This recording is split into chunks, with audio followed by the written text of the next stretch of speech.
Welcome back to the Business Building Book Club. How is everyone doing today? Welcome to those of you watching live. Welcome to those of you watching on the replay. What's up? We are diving back in. Yes. To jab, right hook from the genius marketer himself, Gary Vaynerchuk, or Gary V, whatever you want to call him. Whatever. Man, oh man. What I've realized through this book is that when he wrote it, that part of his career, he was super saturated in all of the main platforms, the main social platforms. And so this book is him comparing what's working, what's not, what types of content can we create on these different platforms? How can we really maximize it? And I love that he speaks from the perspective of marketers. How can marketers utilize this in a way that doesn't feel icky, sticky, used car salesy? And yeah, so this week we're on round 6. I know we jumped around in chapters, but we are round 6, chapter 6. Create art on Instagram. That's what we're talking about today. So who wants to dive in first? I know Lefty's got opinions. Well, this chapter is actually it is nothing to what Instagram is today. Okay. Yeah. This is right. If you were to get like software versions, like this is literally Instagram version 1, right? And we're probably on like version 30 right now. So it really just kind of dived into the photo sharing aspect and how like getting writing your stories within these pictures and images that you're gonna share to your audience or your family members or friends and whatnot. I mean, there's not even a single talk about video because it didn't even exist on the platform. Exactly. Right. Like he always starts out with those bullet points of the history of the platform. So we're talking like in June of 2013, so 10 years ago, Instagram launched video sharing. That was 2013, but it was founded in 2010. So there was years and years and years where they were maximizing on how they were getting their content out there by focusing on photos, which is really cool. But man, video has totally changed the game in Instagram for sure. Right. He talked about the similarities between Instagram and Pinterest in here, and you don't really I don't think you think of the two in the same way. He pointed out the differences in Pinterest. You can collaborate and share, but there wasn't much sharing on Instagram. It was just, remember, it started off as a geolocation app called Bourbon. Did you read that? Yeah, so kind of like Foursquare, I guess. Yeah, and they removed everything except the photo, the comment, and the like function. But this was very basic. Now, is this what they were referring to last year when they say make Instagram again? Like, are we talking about going right to these basics, or are we just talking about removing a couple features? Well, that's a great question, because when we're talking about this evolution of Instagram, and I know Lefty has feelings about Instagram. Here's the backstory. When I met Lefty, I love you, Lefty. Lefty tried to convince me that Instagram was the place to be. And I was like, really, bud? Can I share this new platform I found called YouTube? Let me share this with you. And he's like, nah, no YouTube. To the point that we actually shot a whole bunch of reels. We'll call them reels. Lefty did great editing on them. And he's like, why aren't you posting them? Because he was just checking my Instagram. Well, I wasn't posting them on Instagram because to me, Instagram is those fundamentals, is those aesthetically pleasing photographs, quote cards, those kinds of things. Reels didn't feel right to me. Even though YouTube Shorts is the exact same thing, it's the exact same thing as TikTok. It's just a different algorithm behind it. It's just a different group of audience members behind it. But for some reason, I was like, I'm not posting it on Instagram. I'm going to post them on YouTube instead. And I was getting way more traction than I was when I did eventually post them on Instagram. So I think I'd like to say I've slowly started to convert Lefty over to the world of YouTube. Slowly. I've been on it. I know, it was like a floodgate. It was like it took a little bit of work. And then once those floodgates broke, you were kind of just like, the door was open. You were just trying to pry through. And then it was that one. She was jabbing. He was jabbing. Yes. Yeah. Look, but it's interesting. I'm curious to know if we have that conversation about Instagram going back to its fundamentals of photos, stories, likes, comments, etc., and we take video out of it, or we just keep short videos that are on our feed that are more like Vines, like the really short clips. And then we leave video for other platforms, like leave the short videos for TikTok, for example. They have an algorithm that works so well with short video. What do you guys think about that? Well, I think I don't even use it. Well, since this was published, when did Facebook buy Instagram? Because it was noted. I think that happened around 2016, maybe 2017-ish. Yeah, Molly, you're gonna have to do the Google search on that. Let's Google search. Look, you know what? The change could probably coincide with Facebook taking over Instagram, and then Instagram actually just taking on this new character. It's a new character. How would you describe Instagram today as it is? Not necessarily photo sharing, because Instagram Reels and the lives have really taken over that platform. What are your thoughts on that? Lives, stories, all of those started, and video sharing all came about after Facebook bought them in 2012. So we had Facebook purchased Instagram in its bare bones phase, and that's how they started to develop more of those other sharing capacities and content capacities. Remember they had IGTV at one time? I loved IGTV. Fail. That was a complete fail. Oh my God. Look, here's a situation with the backstory that Molly gave, okay? I did essentially what I am not against, but I kind of teach people not to do or not focus on, which is follow trends. And that's exactly what I did. I jumped on the trend wagon and I was like, oh my God, I'm getting 5,000, 10,000, 15,000, 3,000. Like my view count was outrageous. And what happened after a year? Everything just started to sink and everything just started to tank. It's natural that that's going to happen because obviously at the beginning with the massive growth, not very many people knew about it. So if let's say only like a handful of people know about a certain feature and only a handful of people are looking at other people's content, you're going to be in that small group where everyone is kind of just supporting each other's stuff. But then as it expands and there's more people out there, you know, that reach diminishes. So I kind of like, I mean, I'm not going to say I'm not happy that I jumped on that trend because it got me to bring in a lot more clients than I would have probably never had last year. But at the same time, when I realized that it wasn't something that was not going to be around forever, and when I mean not around, I don't mean active. I mean not around as in that bubble was going to burst. And when it did, it was really traumatic for probably a lot of creators.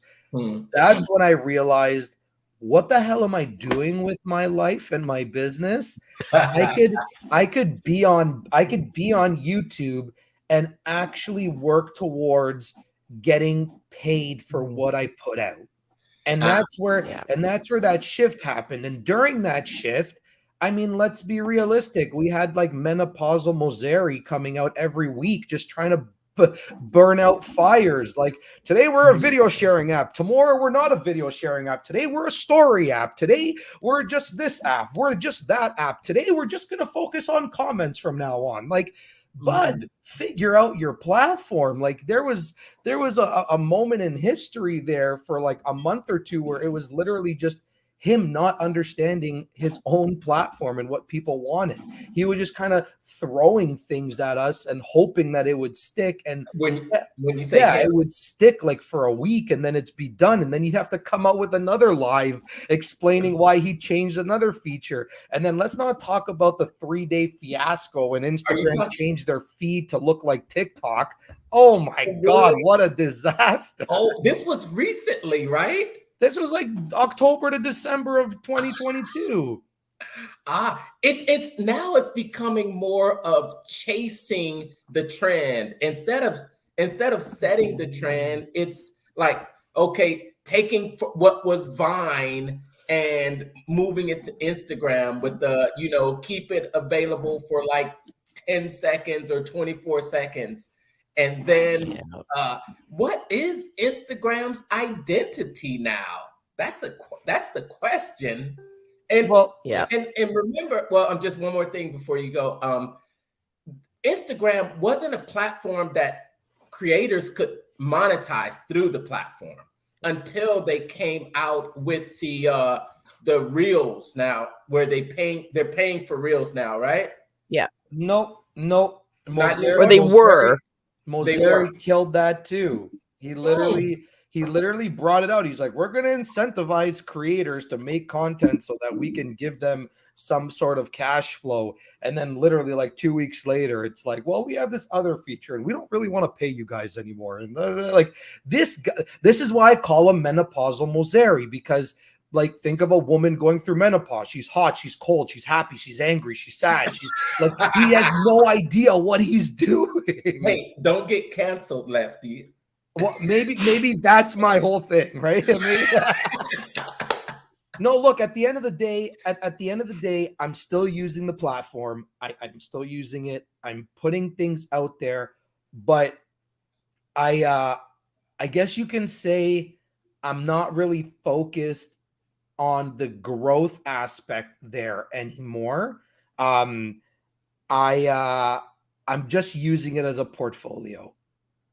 Like it's kind of one of those things where it's like, Mark, if you didn't know me and we were on a discovery call or whatever the case might be, and you're just like, hey man, I'd love to work with you, but I'd love to see what you can do. Here's my Instagram. Like, it's literally just an area where I can show you my portfolio. I'm not there actively looking to get clients. I don't know. I mean, even with the big burst of trends, and I'm not saying that this happened to everybody, but my personal experience was, I think I had like 2 closed deals in a year on Instagram, posting constant reels. Like there's volatility behind that, right? And there's volatility behind it unless you were like a social media marketer, you were an Instagram coach, you were a Reels coach, you were some sort of you had some sort of social proof behind Instagram. Those individuals probably made a killing or probably made a decent living, depending on how well they were able to market themselves. But yeah, I don't know. I don't think you're really going on Instagram to find someone that can do a VSL for you or a Hollywood movie production or anything like that.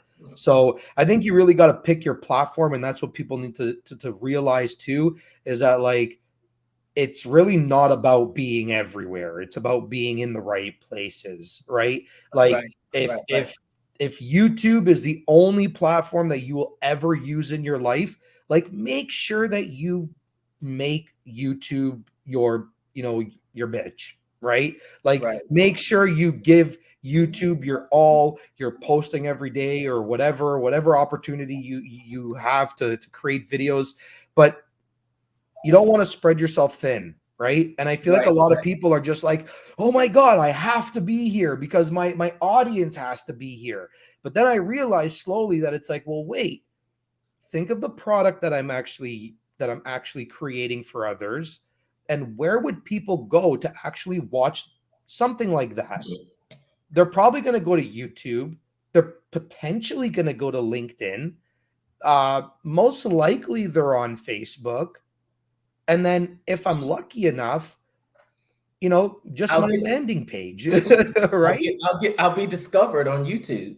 It's interesting. It's interesting you say that because, I was thinking as I was reading this chapter, and I noticed one striking thing to me just pulled out in this chapter. It was pretty short. I think it was a short chapter. Yeah. Yeah. Probably 4-5 pages of actual, content. And the rest is just, him making his comparison and what's good and what's bad. Gary is unlike the YouTube formula where we really dug deep into the platform. That was specifically, we got into the history and talked about his past. This was really a surface book on all of these platforms. If it's something that you're really looking at learning your platform, I wouldn't say that this is really the book for that. This is the book for learning how to market, and he's always like, you should be on this platform and learn how to speak the language. That's really one of the main points I'm getting out of this book is learn how to speak the language of the platform. And when you do go to that platform, have a plan and then look at what's going on there and see what is successful and see what's not successful, and then go into it deeper in another book. Yeah. I find that this is a really good book. Or what is important in this book happened way at the beginning, which is where he explains the concept of jab, jab, jab, right hook. Mm-hmm. That is the game plan. Regardless of if it's 10 years ago or it's 10 years from now, the jab, jab, jab, right hook philosophy is the most essential part of this book. He's just showing you how you apply it into these different platforms, but you're totally right. It is not an in-depth look into anything other than the process of creating content that is meaningful and attractive to your audience, that, again, as you guys have already said, speaks the language of that platform, which I love. So, Lefty, I got a question, because I have a question for you too, but yeah, go ahead. Okay, I'm going first. All right. So we've talked before. If you guys have seen our Friday Night Live show, Lefty and I are joined with our co-host Jim Beard. We like to chat a lot. So I don't know if it was here on Book Club or on Friday Night Live, but Lefty was talking about the different types of content that he puts out on a regular basis. And we started talking about lifestyle content that's the little sneak peeks behind the scenes of what it's like to be Lefty, whether he's shooting with new friends, whether he's waiting for a client in his Tesla, whether he's enjoying a wonderful morning with his beautiful wife, whatever it is, he's putting those snapshots. So, Lefty, my question to you is, if we were to rethink how we use Instagram, and instead of trying to use it as a client attraction tool, we use it as a client nurturing tool. So you fill it with that lifestyle content. You're not trying to sell anyone on anything. You're not right hooking at all, unless maybe once a quarter you put out a right hook.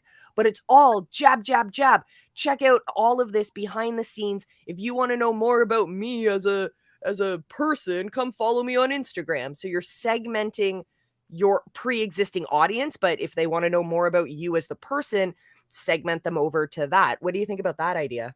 Yeah. I mean, look, okay, like I think nowadays you have to have like a little bit of everything. It's like it's like the ancient Greeks used to say, everything in moderation. Including moderation. Good, You don't do too much of one thing. Okay, spread things out evenly, and I think. And I love that. I love that line. I love that little phrase. Okay, everything in moderation, because you're not just supposed to go balls to the wall with reels. You're not just supposed to go balls to the wall with stories. You're supposed to do little things here and there that use every single feature, right? Now, I don't know why people want to know the type of breakfast I eat in the morning. I mean, they happen to just care about that stuff. But I think it really it stems down to the fact that people buy people. Right. So because it stems down to the fact of people buy people, not products, that's where the lifestyle component, I think, is very, very important, right? Like I have pictures with me and my barber up. I have pictures and I do like little videos when, you know, I get my new haircut or whatever, which I'm still fangirling over this haircut because I've had long hair for so long. But I mean, there's almost like the lifestyle aspect allows that person to have a that's so me moment. Right. And that's essentially what you want to trigger, what you want to get a spark, what you want to get a reaction out of that person is like, that's so me, whether it's in a comical way, whether it's like you guys do the exact same thing. You know, it gives, I guess, a foundation to allow that individual to come into the comments or come into the DMs and be like, yo, I went, I don't know, rock climbing last week too. What was your experience? Did you reach the top? Did you like what happened? You know, I only got halfway up. I'm a big guy. I'm 260. You know, it's tough for me to blah, blah, blah, whatever. Like, and then you have a conversation. And then somehow, some way, if you're very good at what you do, you can find a way to, like, you know, like a fish in water, turn that conversation into more of a business conversation, right? And understanding when, right? Because I know a lot of people out there, they'll just turn around and be like, hey man, you went rock climbing last week? That's so awesome. By the way, I have this product that you should really check out. Like, that's what you don't want to do, right? But then you also don't want to friend zone yourself either, right? So you have to learn how to find that happy medium, because once you hit that friend zone, that's it, it's done. Because let's be realistic, friends don't buy from friends, right? Very, very, very, very small percentage, very small population of people. Okay. If I might say something, when I think about Instagram, I think, because I was really knee deep into corporate America, but what I was seeing about Instagram, I think of the celebrities. I think of the Kardashians and the whole industry. I think that the Kardashians started, and that is this lifestyle marketing. You look at them, and I think they are one of the most followed Instagram channels out there, and it's because they have actually, in my opinion, they took Instagram and they turned it into a marketing machine, and they turned it into where people just look at what I think Rihanna did at the Super Bowl recently. How she was able to pull out her makeup case, and that's an example of sort of doing something lifestyle, but bringing in a product placement at the same time. And I've tried to kind of think of it in that perspective. It's more of a product placement. It's like watching one of your favorite shows, and then watching one of your favorite shows, and then you see a bag of Doritos pop up. as you're using it. And I see some successful people that I see doing that lifestyle on Instagram, and it's more of them. Let's say they're going out on a night to go eat, right? And then they're saying things like, "This is the type of thing that I can do because I've finished my work, or I'm doing 6 hours a day," and they're selling the dream through the lifestyle. Oh yeah. And I think it's easier, I think it's easier for to get certain things that you want, like whether it's like especially brand deals, right? Mm-hmm. Like, yeah, okay, you can get some like really, really great products like out of just talking about them, talking about features and benefits. But I feel like because us as people, we run the show now. It's not really the big brands that run the show. We kind of tell them what to do. So I mean, I feel like if I don't know, I was flying my drones, I would literally create content around the journey of me getting to the destination, around why I'm going to be shooting that particular thing. DJI Mavic 3, DJI, hello. But like send me a drone. But I mean in regards to that, it's like find ways to use the products and show them how they work around your life, right? And then I feel like people gravitate towards that. Like Kim and Kylie combined have like 700 million followers, right? Yeah. Kylie's sitting at 388. Kim is sitting at 353 or something. Still nowhere close to Cristiano Ronaldo with 536 million. But I mean, the point is we're going from like actor to, rock star soccer player. There's a big difference. But even think about it like that. Imagine if Ronaldo only had soccer content, right? Think about it like that for a second. If Cristiano Ronaldo only had soccer content, he would only be available and interesting by soccer fans. Not to say that there aren't a buttload of soccer fans out there in the world, but you still have to find soccer fans that like Ronaldo, because I'm sure there are soccer fans that absolutely hate the guy. So he learned very quickly. As what's so funny? I did like this. Very few, if any.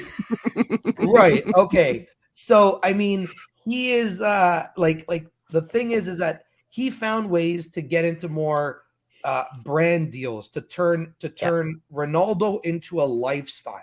Yeah. To not turn Ronaldo into the soccer player. He's Ronaldo the lifestyle. He is the sexy playboy soccer player who wears Gucci colognes and drives expensive cars, and he sells you the lifestyle, and what he does is play soccer. Yeah. Big difference when you think of how to position yourself with your content, right? Yeah, and brands want to tap into that. They want to tap into that audience that he has grown, that they follow him. So because they follow him and they follow him, like you're saying, Lefty, because they connect with them and they see themselves in them. So they connect with them. So now he can basically almost put anything in front of them and they're going to fall for it. But you definitely have to be ethical doing that, though. You can't do like all this controversy now with people being sued because they were promoting the latest crypto. Yeah. Oh my gosh. There's a bunch of them being sued big time. Yeah. Those are tricky market. Yeah. You have. Yeah. There's a piece in here that I find interesting. Yes, this chapter is very short, but I think this touches on what Lefty was just saying. Okay. So page 136 at the top of the double column, Given the app's limitation as a business tool, why should brands scramble to start posting photos? Remember, this is Instagram back before there was real video and stuff was taking off. So why should brands start scrambling to take photos? It's for the same reason that people might post ads in Fine Cooking, in Vogue, in People, or even in Travelers of Charleston magazine. After all, if you take out all of the editorial content in between the ads, a print magazine is, in essence, a small format gallery of beautiful, provocative, or tantalizing images. It's a consumption platform, and that's all Instagram is. I'm like, yes, that's exactly it. So if we go back to our soccer players or our sports figures or our celebrities, they're creating their own branded magazines, and we can apply that same view to really successful content creators on the platform. They're speaking the language. The language is beautiful imagery, provocative storytelling, and in a way that is quick and easy to grab, right? We're not watching long videos. That's why IGTV didn't work, right? You could do really long videos. I was posting like 10, 15-minute videos, and it was fantastic, but that's not what's working best for the platform. So what do you think about that, Mark? Okay. This is interesting because especially coming off talking about Pinterest, and I actually read that too, and my thoughts were, Pinterest is sort of, when I was thinking about Pinterest and I made the comment, it's like a magazine, but Pinterest was like a magazine where I could rip out a page and then I could share it with you, or you rip out a page and you share it with me. And that's how that collaborating went with Pinterest, because it's very picture, and he called it about, it's very picture centric too. Yeah. But with Instagram, like I said, I think it's not really that collaborative. It's more of a consumption. I read this now and I'm thinking, wow, it has changed so much from the time, because I think it's more than just that. It's more than just that photo platform now. I think if I scroll through my Instagram feed right now, what's the percentage of photos to videos that you see now? Here we go. I'm gonna say mine. Now I want to check. Here we go. Check your Instagrams. Reel, ad, reel, photo, ad, reel, sponsored ad, reel. Oh, our homegirl Marley Jacks. Reel, ad, reel, video, actually, not real, I don't think. Reel, sponsored ad, reel, sponsored ad, reel. So you get the point, right? Like, it's interesting. It's literally just ads and reels. That's it. So I have video, ad, photo. Oh no, video, ad. What's it when you slide across? Carousel. Carousel. Reel. Ad carousel, reel, Marley. Same one, right? Oh, Lisa. Hey, what does that say? Ad. Do you think that says that Instagram is now prioritizing reels, or do you think that people are posting less photos? I think it's just people are posting less photos, because Instagram did mention that they're not going to be prioritizing the reels anymore. They did mention that they wanted to kind of go back to a photo type sharing app or whatever. But it's the people. It's the people. Like everybody just wants to create video content, and I don't know. I mean, like, it's because it all looks the same. It's so sad. Well, typically people want to produce it because people want to consume it. And you think that Instagram is becoming more like TikTok Junior. Very true. Very yeah, true. that's my friend Maria. Hello. Oh, hey, Maria. You think it's Instagram, TikTok Junior? I think so. Well, I'm not a TikToker, but I wonder if TikTok has more functions than Instagram, or if Instagram has more functions than TikTok. I know TikTok has way more filters, etc., but it's primarily focused on video. Can you post like text captions that are easily readable, or do you have to watch a video and then open up the caption from there, like that extra step? Can you post photos on TikTok? No, I don't think you can post photo. I mean, you probably could post a photo on TikTok, but it would be in the form of like a reel, let's call it. It would technically be video, right? Yeah, it's all video. TikTok is an only video platform, just video. Now the comment, the caption section is like very small. Like when I mean very small, I think like you have maybe, if you're lucky, 100 characters. Yeah. Like it's very, very small. In terms of features and like filters and all that stuff, I do feel like the reason why they potentially might have more than what Instagram has to offer is because TikTok also owns CapCut. Yeah. Right.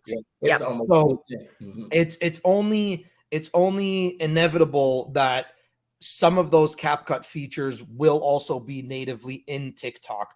But then when you want to go into like a bigger hurrah, you're going to go into CapCut to do the majority of your editing. Honestly, like, I just think everyone is looking the same and sounding the same. And it's like, the internet's really boring right now, guys. Like, I don't know about you, but it's like, it's like, I don't know. Like, have you guys ever heard the phrase like, there's always going to be like 16-year-olds, or there's always going to be 20-year-olds. Okay. So that's kind of that's what's keeping the internet interesting, is the fact that there's always going to be that 20-year-old that just first figures out who Molly is, or Lefty is, or Mark is, or Alex Hormozi, or there's always going to be that 20-year-old that's going to first discover these people for the first time. But I feel like what's happening in the people that have already seen all this already, it's just becoming a stale cracker. like everyone's using CapCut. Everyone's using using the same text. Everyone's saying the same thing. Like, I'm like, my ears are going to explode if I have to hear another 3 reasons why. Like, they will. My ears will literally explode. Like, there has to be, and I had this kind of like controversial moment where I always have to kind of like zen myself when I'm in the comments. But I had this controversial moment yesterday where someone was like, it's not about the editing, it's all about the message. And it's like, but bro, everybody's message sounds the same. So how is it the message when another 35 people are saying the exact same thing that I'm saying? It's about how you relay it and how you show up. Oh, I have a video essay coming out. You do. I have a couple video essays coming out, actually, two on this specific topic. So one of my favorite communications theorists is this Canadian philosopher known as Marshall McLuhan. And he's from like the 1960s. And one of his most popular books is called The Medium is the Message. So we think it's medium is the message. That's the phrase, meaning the package in which we distribute the thing we're going to say is just as important as the thing we're actually saying. So in that case, it would be the way that we edit the video, the way that we present that, the way that we give you it in mobile form versus in watching it on your computer versus consuming the same piece of information from a written newspaper versus like everything has its own level of passivity and activeness. And that's a whole nother, that could be actually essay number 3. But but the title of the book is not message, MESSAGE, it's MASSAGE, the massage. So he's talking about how do we add in that extra dynamic of widespread information sharing. So and he was around long before social media was a thing, long before we had internet in our households, you know.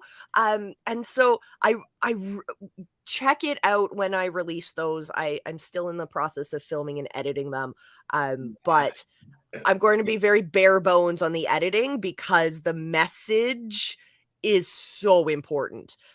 So that's my little preamble.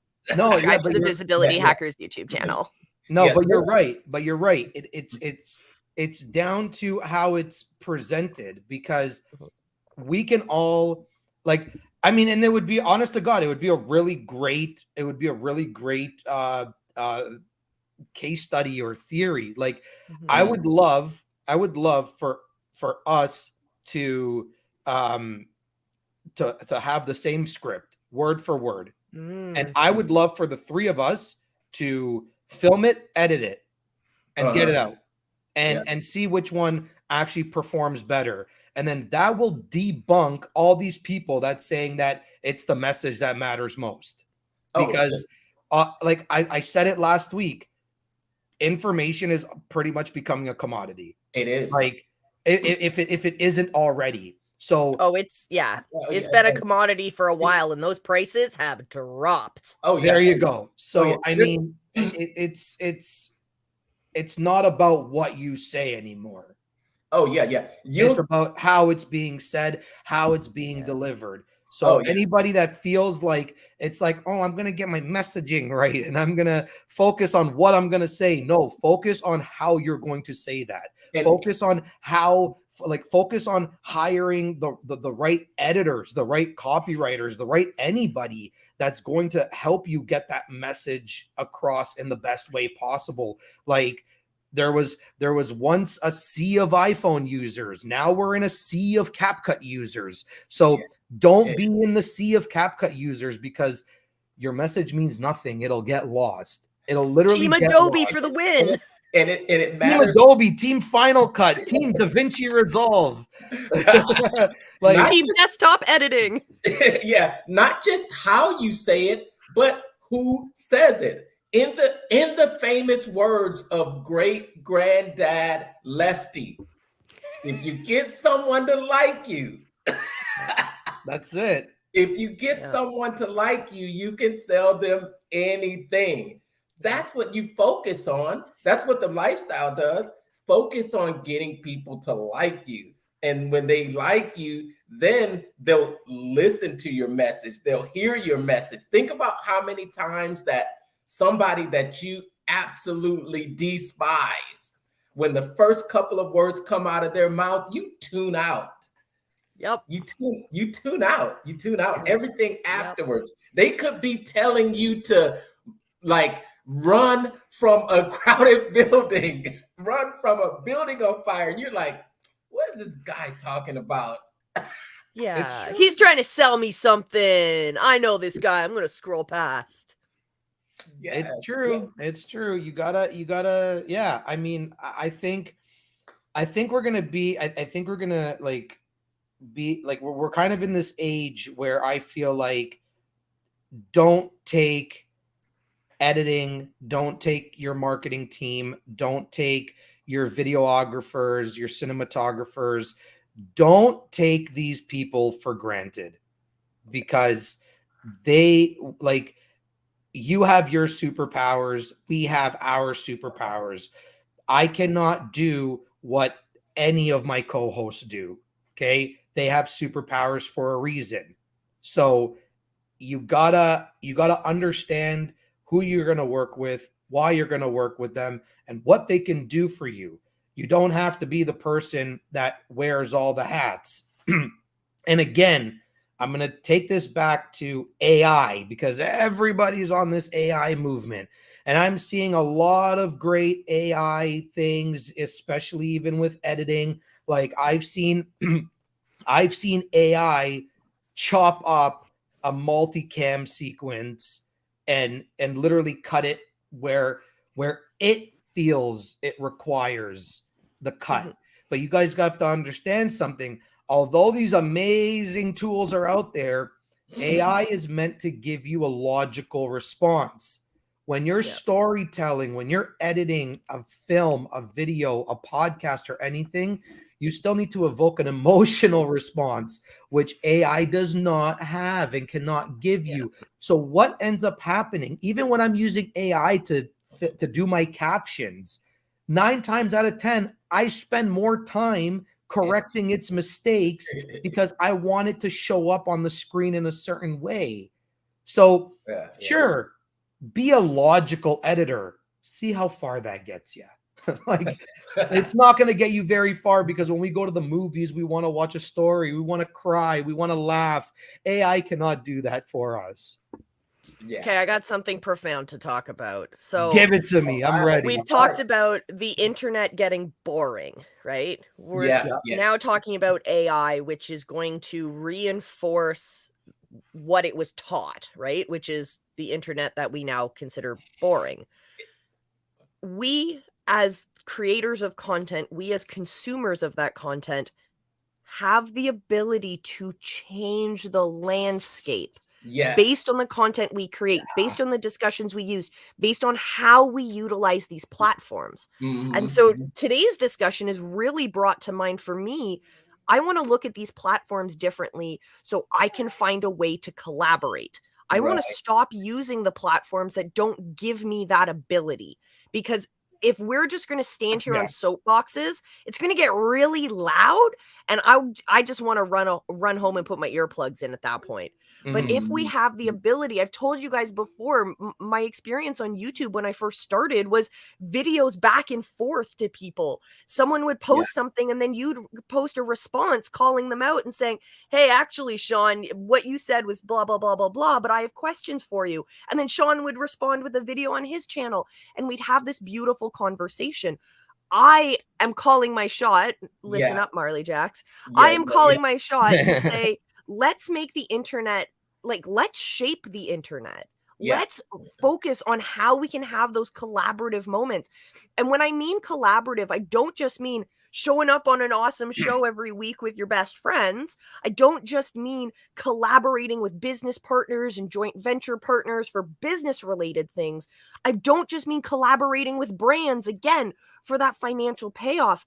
I mean collaborating with your audience, asking those questions. We have those features in a lot of platforms where we can put polls up. We can have posts on our YouTube. I just realized I haven't been posting on my YouTube community tab in a while. So that I'm going to start using more as a way of making social media more social.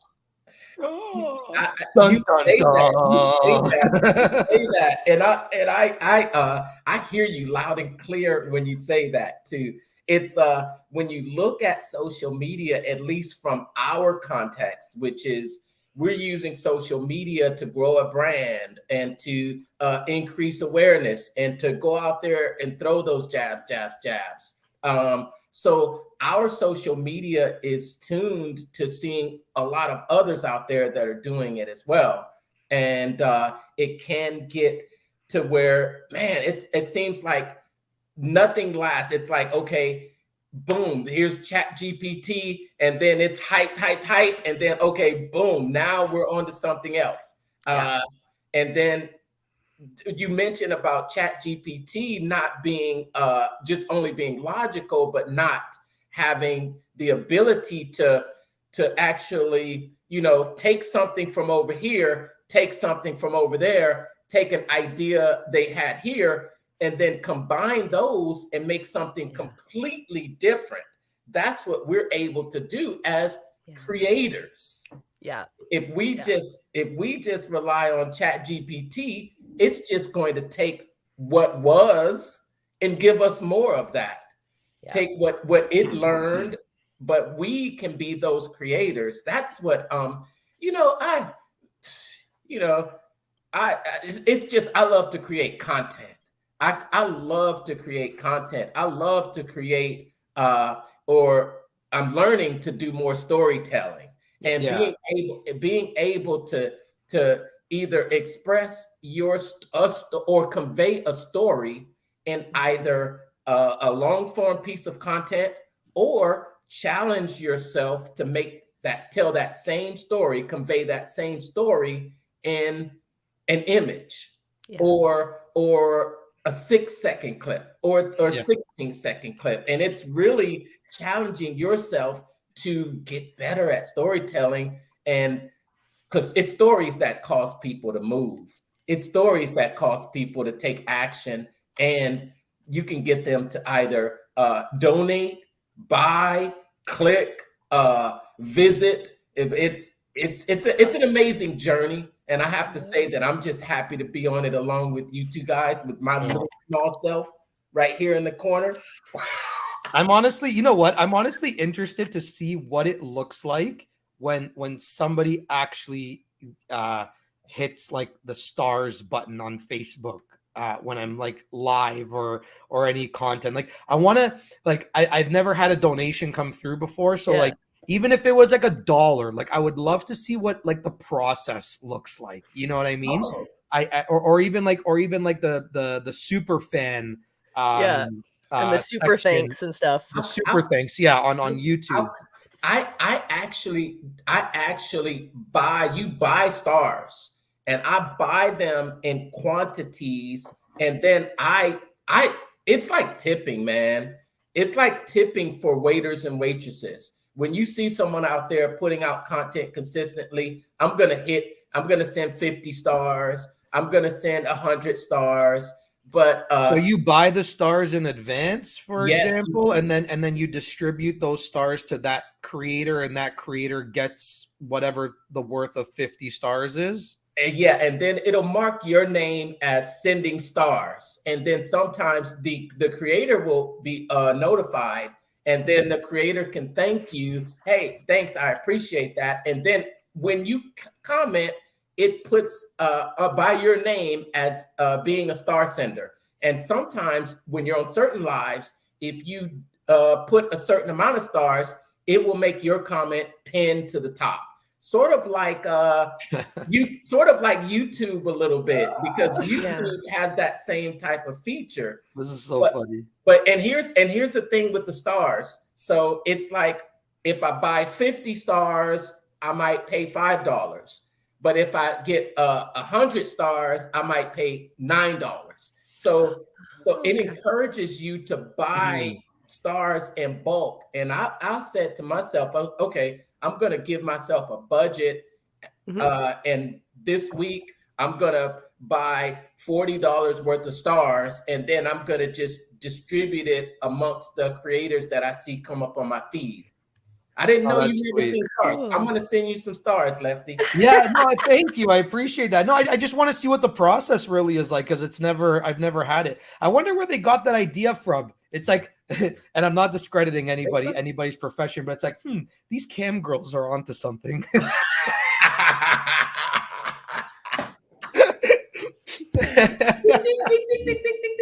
I mean, hey, look, how else do they make their living, right? It's off of those donations. Let's be realistic, right? So it's like I wonder. And we see it also on Twitch. Yes, Twitch. Like, but I feel tons of different opportunities that way. I feel like that industry though was the OGs, the originators, absolutely. Right? So it's like I wonder if they kind of took the concept and said, okay, well, look, like this is how this is done in this industry. How can we apply it to creators to help them make more money too? Right? If you want to see where emerging technology is going, go into the adult industry. Oh yeah, absolutely. Oh really? Absolutely. Because there is so much money that's being made in that industry. Yeah. And just side note, this is what my graduate work was in. So the amount of data that we can collect, that we know we have this access in our YouTube, for example.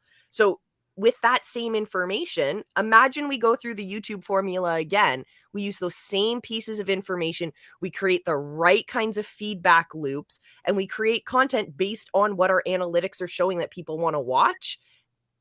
oh my goodness. And then you see emerging technologies like 3D, VR, AR, all of that is wonderfully being tested in that industry long before we as humble marketers get to use it for a lower cost. Oh yeah. But yeah, we're sick people. We're sick. That's like that's like one of the two industries that you don't have to sell. Exactly. Also, not money advice, not investing advice, not a money professional. But anytime you see the word recession, I get really excited to buy what we call sin stocks. So cigarettes, tobacco, alcohol, firearms in the US, that kind of stuff. Because firearms in the US, huh? You can't really buy them here. But we don't really have the stocks you can buy here. But because when the economy goes down, people are going to cut their spending for things that are, fancy luxury type items. But they're always going to go back to, if they get anxious and they want to smoke when they're anxious, they're going to buy cigarettes. So why not make some money off of those companies? But the ethics of investing is a whole nother story for another day. Yeah. No, I just, you know what? I just, the way I view it is, this is how I view this book right now based on what I'm hearing. It's not about jab, jab, jab, right hook your audience. It's about, we have so much information at our fingertips. We have everybody saying the exact same thing. We are looking at people with more subscribers, more followers, more comments, better looking visuals, whatever the case might be. And then we get anxiety and we get discouraged to show up ourselves. Mm-hmm. What I think is, what I think people need to do if they want to start achieving in getting achievement in reaching that, let's say 1% status or that even 10% status, they got to put the blinders on, and and what they need to do is they need to jab all the profiles that are trying to get in those in their blinders, and do what you need to do. Focus on what you need to do in order to succeed and be the best, whatever you are on social media. So like, stop focusing on everybody else. Stop focusing on someone who might be 10 years younger than you, but has already a 8,000 square foot mansion or whatever the case might be. Like, that person's journey is that person's journey for a reason. They were meant to have that at that point in time in their life. You might be on a different path. You might have different aspirations. You might have different goals, different dreams. You might reach your success at a different part of your life. It doesn't mean that you're failing. It doesn't mean that you're doing something so wrong. Why is God punishing me? No, God's not punishing you. He's putting you exactly where you need to be at the right time. Maybe that 20-year-old kid needed that Lamborghini. You didn't at the time. Yeah. Right? There's so many incredible mysteries that we don't know, but we want the answers to. And I feel like if everybody just kind of started putting the blinders on and started just focusing on what you as the business owner needed to do, believe me, you will be that 20-year-old with the Lamborghini, even if you're 50. Right? You will. Like, it doesn't matter. And for the record, if I give like a little secret hush moment, anybody can rent a Lambo for $1,000 a day. Okay? Exactly. Like, I'm sorry. Like, as much as I love, 20-year-old entrepreneurs that are ambitious and whatnot, I don't think you're buying a $300,000 car at 20 years old. Let's be realistic. Exactly. You don't have enough experience in life. So think about these things, right? I'm actually doing a new segment on my Instagram right now called I used to do the power of color grading. I'm actually now doing the power of sound design. Cool. So the reason why I'm saying this and how it goes hand in hand is, when you're looking at someone who you feel is better than you or at a higher level than you, look at everything around him or her. Look at everything that they're doing. Same thing when I'm creating sound design. I have to analyze every single detail in that scene and think to myself, what would make a sound? Where is that sound coming from? And what does that sound like? And then I have to start layering, and I have to start putting things together. So look at those people that you might feel are doing better than you and really analyze what's in their scene. Yeah. What their follower count is, what their mise en place. Oh yeah. What they are doing, and also what they aren't doing. Exactly. And there are so many subtle things. Just for example, just with us being on camera, I look at so many people that want to come on camera, and then they come on camera like this. Well, I think that everything is fantastic today, but you don't understand that there is, when you see there's movement, there is your gestures, your hand movement, your eye. It's what they're doing and what they are not doing. Yep. And I'll finish off with on that topic with the idea of showing up to create that representation. So if we go back a little bit and we talk about AI and how AI is trained based on the models that already are existing. So if we find that the internet is boring, AI is just going to recreate boring for us because it thinks that's what we want, rebore us. But what I'm finding, where I get so excited when I check my socials is when I see people of diverse backgrounds showing up. So for me, as someone who's living with a chronic illness, to see other people showing up, sharing their lives, sharing their struggles, sharing what it's like for them as business owners with chronic illnesses and the struggles and the solutions they come up with, that gives me a tribe to rally behind, to say, heck yeah, I can do this because they can do this. To see young entrepreneurs show up and say, you know what? I'm going to be the first entrepreneur in my family. I'm going to change the way that my family history has been. I am going to be that change maker for my family. I'm like, heck yes. To see so many moms showing up and sharing how they're able to balance their entrepreneurial journeys as well as their family life. All of those different ways of standing up and representing. Also, in Canada here, my Canadian feed is filling up with Indigenous business owners. And I am living for this, to see new perspectives, to see female-owned, Black-owned businesses thriving and building these communities, supporting each other.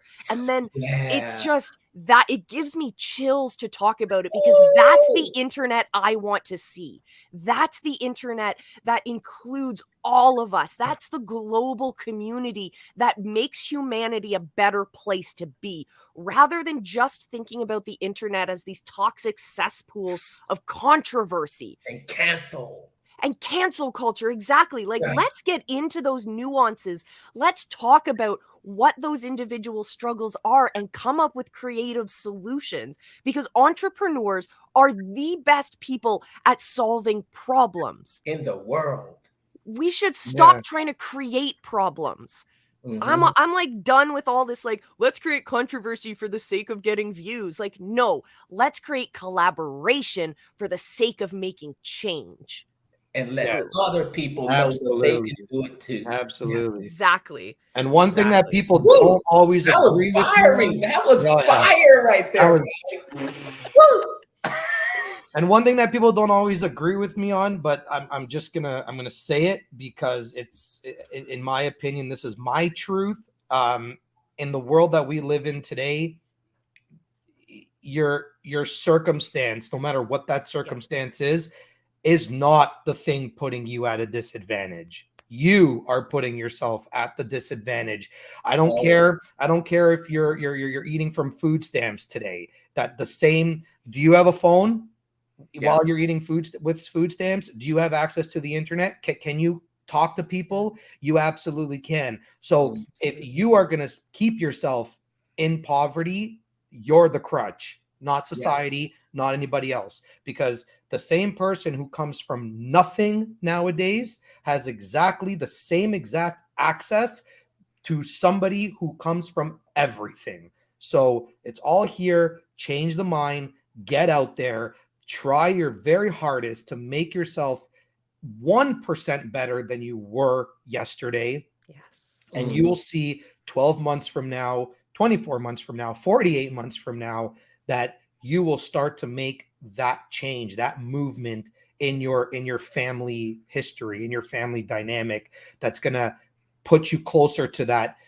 high 5-figure salary, or that high 6-figure salary, or heck, even 7 figures. That's the beauty of the internet, is that I can be poor as hell today and somehow I can make $1 million tomorrow. That's what I love about this internet. That's what it's so crazy that I have 30 days to do this. And then you know what happens? The most beautiful, magical thing happens.